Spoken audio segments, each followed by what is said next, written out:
Hi everyone, my name is Amanda Masters and I had chapter 11, which is the cognitive domain. When we think of cognitive, it means we are thinking, the mental processes that we go through. Obviously, we're going to talk about young children's thinking in this chapter, and young children's thinking is dramatically different from adults, and we can see this through the many funny and cute yet inaccurate statements children make. Children's capacity, experiences, and relationships help them develop how they see the world.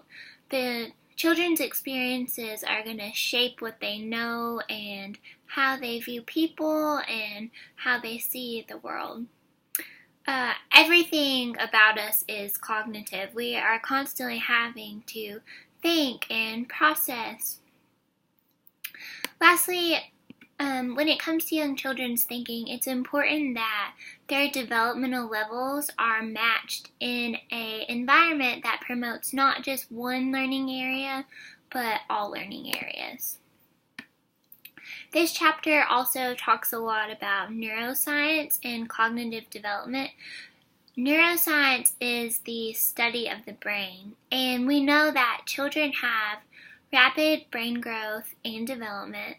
We are actually born with 50 billion neurons.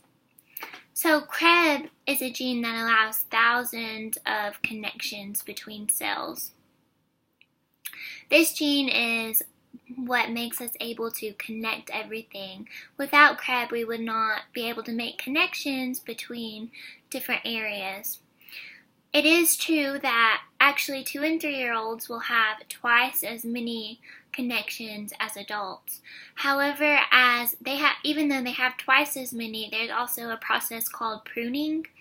And pruning is a process that actually is weeding out all of the connections that aren't used in a child's mind. So there might be connections that are inaccurate that pruning is going to weed out. There is a substance called myelin in the brain. It covers all the nerves, and by the time a child is 6, the brain is almost fully developed. 2 things that are both very important roles in brain development are biology and repeated play. We know biology is important, but repeated play is also equally as important. Through repeated play, children repeat specific experiences that build those connections. So the study of the brain, neuroscience, and education have a lot in common. Brain research continues to be a focus factor in education.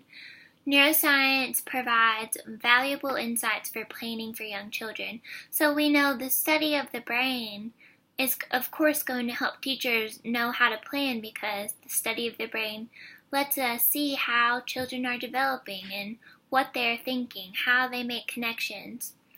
Brains form connections uniquely to each individual. When we think of this, brains don't grow as fingers or toes do. They do not get bigger, rather they make more connections between subjects. So advanced neuroscience has allowed humans to actually visually see how the brain works. And they have discovered the mirror neuron. And this mirror neuron is what supports cognitive functions, and it is learned through imitation. So, for example, the mirror neuron supports functions such as learning to speak, learning to walk, developing empathy, clapping your hands. It's not only physical motions, but also intellectual and emotional. Neuroscience technology has also helped to determine the root cause of autism. It has been found that the mirror neuron is not as active in children that do have autism, which we know that children with autism have a harder time imitating others' actions.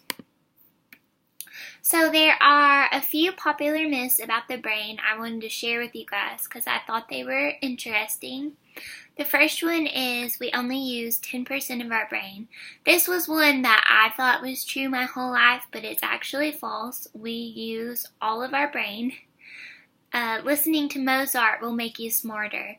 This is actually not true. Right brain versus left brain. I don't know about you guys, but I even took a test in high school to see which side of the brain was more functioning, and that is definitely a myth. A young child's brain can only learn one language at a time. This is also a myth. Young children are actually more susceptible at learning more languages at an earlier age. Everything important is determined by age 3. This is not true. As children grow and develop, what is important often changes to them. The brain remembers everything.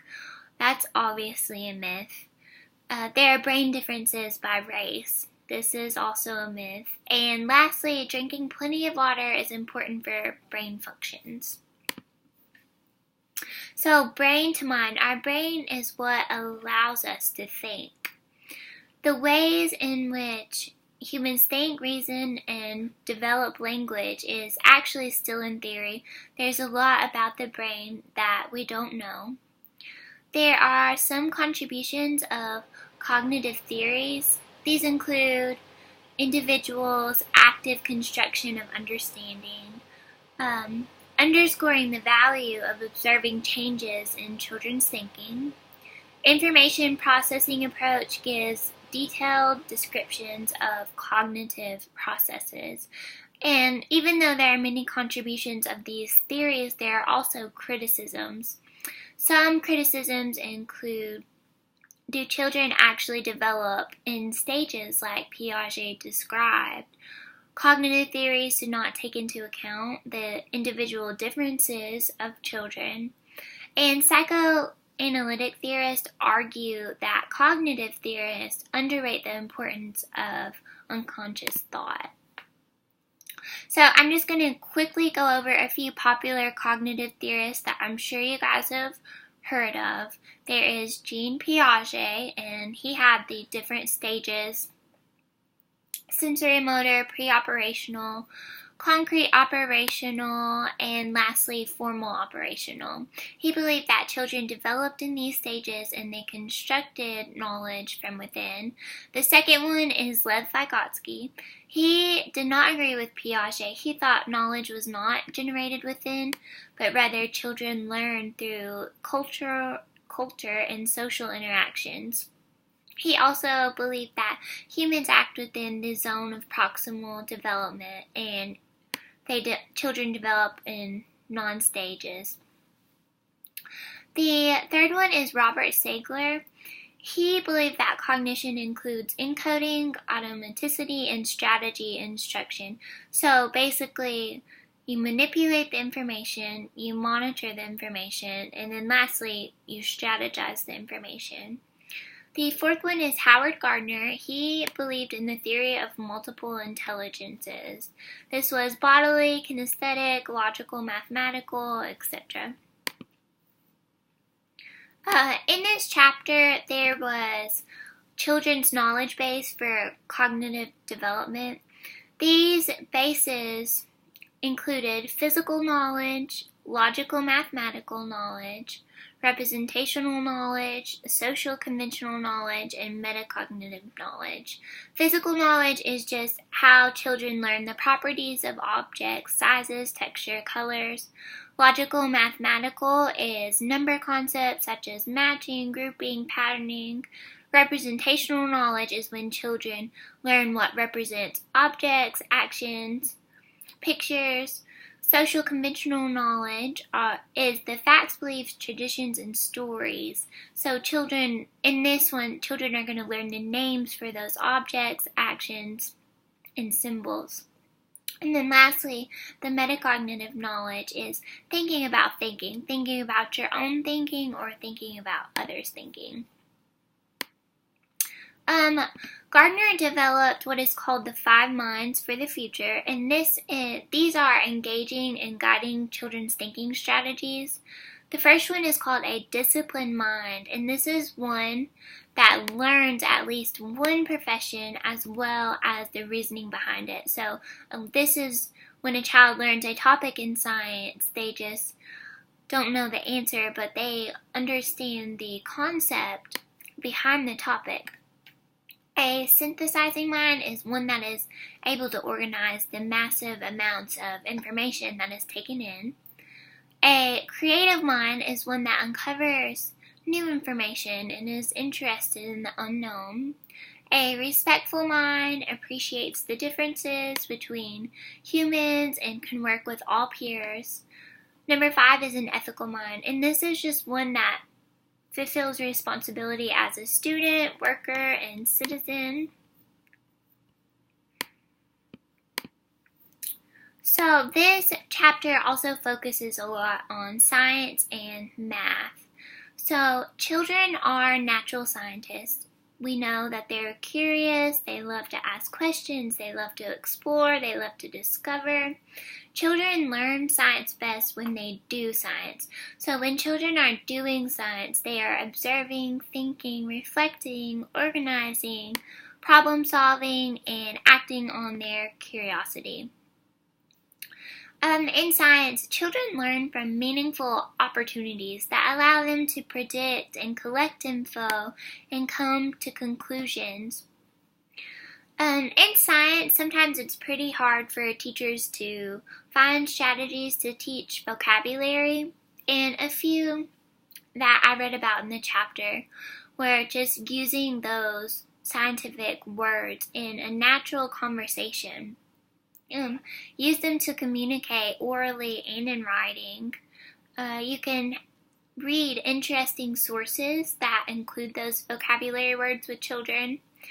You can maybe bring a scientist into the classroom or a doctor, someone who interacts with those vocabulary words, and one who can present them to the class.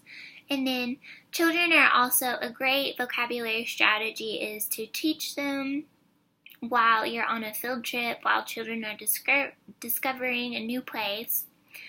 Children should be encouraged to think creatively and divergently, not just jump to the answer, but yet come to the answers on their own. Science in the early years should primarily be hands-on activities for children. Examples on hands-on activities that you could include in your classroom are gardening, hatching eggs, studying pond life, building electrical circuits, and more. Science curricula such as ESS, SCIS, and SAPA provide many GAP suggestions that would be great in your classroom. One thing that teachers sometimes don't know how to confront is what to do when children come to the wrong conclusions in science. And some pointers to address this is not to avoid fastly correcting them. You don't want to lower their self-confidence by telling them like, oh no, you're wrong, this is the way you do it. Instead, you want to promote their curiosity and hands-on explorations. Address to the child that it's okay not to know something and have all the answers, but show them how they can find the answer through discovery and explorations. Inquiry is a great instructional approach for young children because it allows them to observe and ask questions from their observations, and teachers can ask like, why do you think this? How do you think this? What would happen if this happened? What would happen if this didn't happen? Children, when inquiry is used as an instructional approach, children are allowed to develop their own ideas and make predictions and devise strategies for testing those predictions. They're allowed to come to conclusions and then show their findings to others, show what they learned to others. So science is a subject that should be integrated across the curriculum. The basic concepts of science can naturally lead to an integrated curriculum. For example, if children are growing beans in your classroom, this can lead to them writing about their experience, reading books about growing beans, making graphs for their growth of beans, and estimating and counting the number of beans. Another subject that was focused heavily on in this chapter was math. So, in a child's world, math is natural and everywhere. If you think about it, numbers are everywhere in life. On the cell phone, on a clock, in books, in stores, pretty much everywhere you can think of.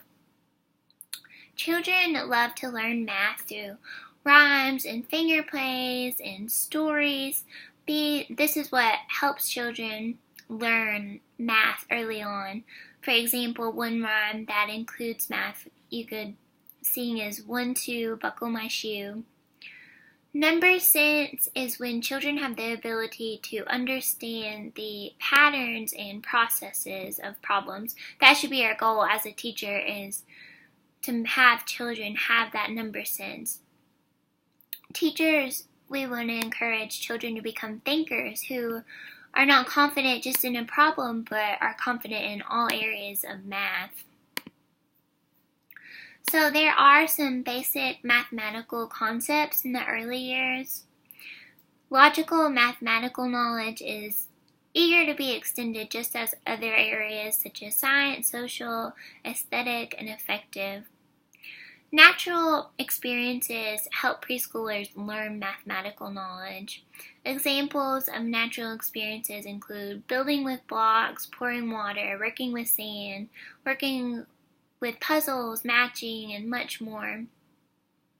It is found that children who experience difficulties with math in first grade will most likely struggle unless their foundational skills are strengthened. This is why it's important as an early childhood teacher to really build those basic foundations for children so they aren't going to struggle with math for the rest of their lives.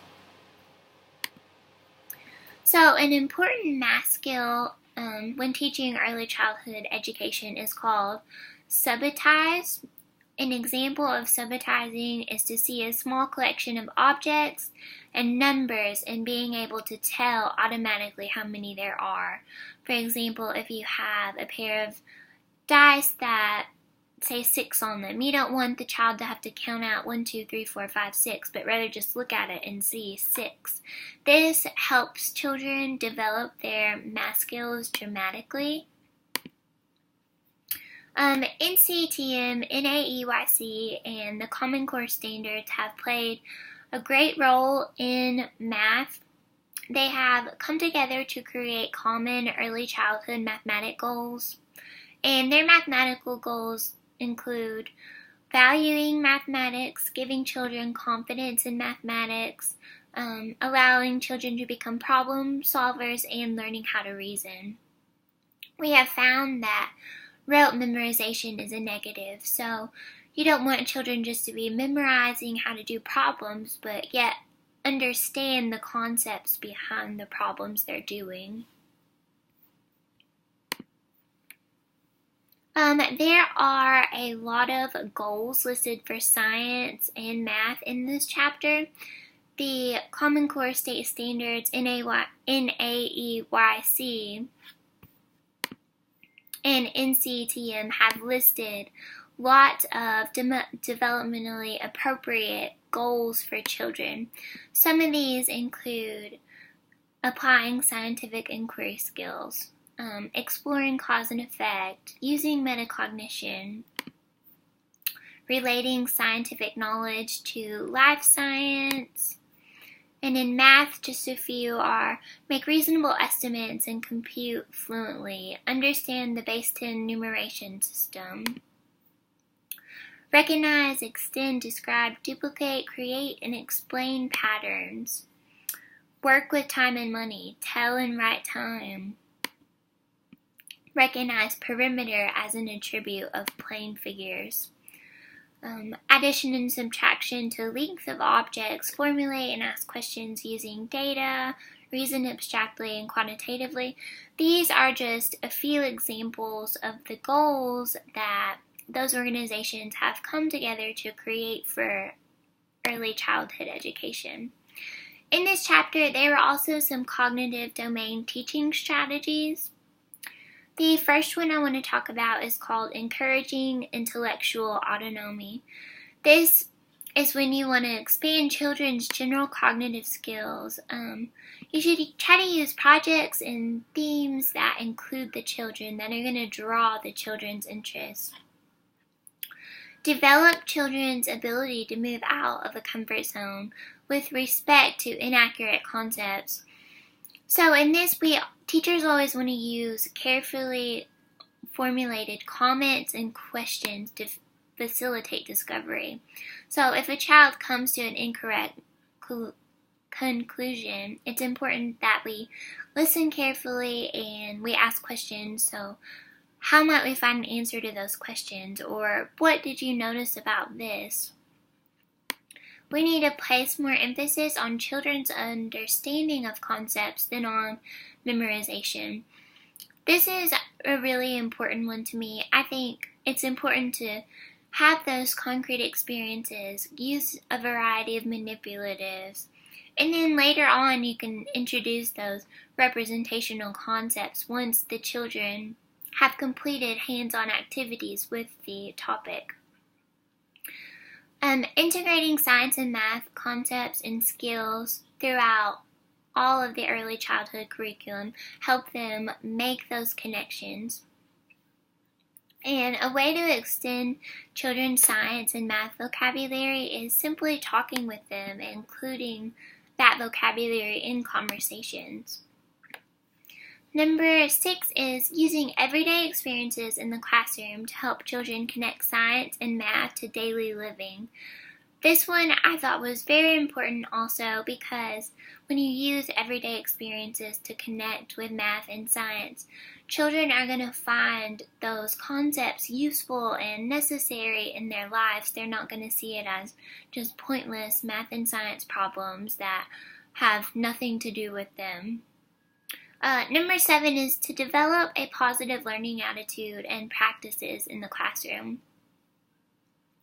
This is important because if the teacher is not positive, then the kids aren't going to be positive about learning.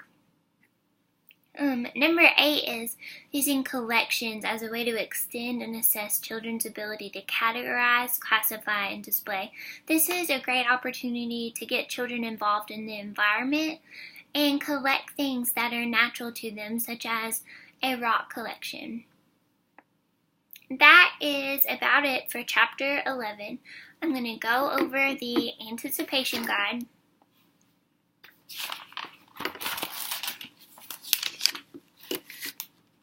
So the first one I think I put on there was children have twice as many brain connections as adults. We learned that this is true. Even though they have twice as many, they go through that experience of pruning, which gets rid of the unused connections. Humans only use 10% of our brains. This is false. We use 100% of our brains. And using inquiry is an appropriate instructional approach for children. This is definitely true because it goes along with their discovery and natural curiosity. Thank you.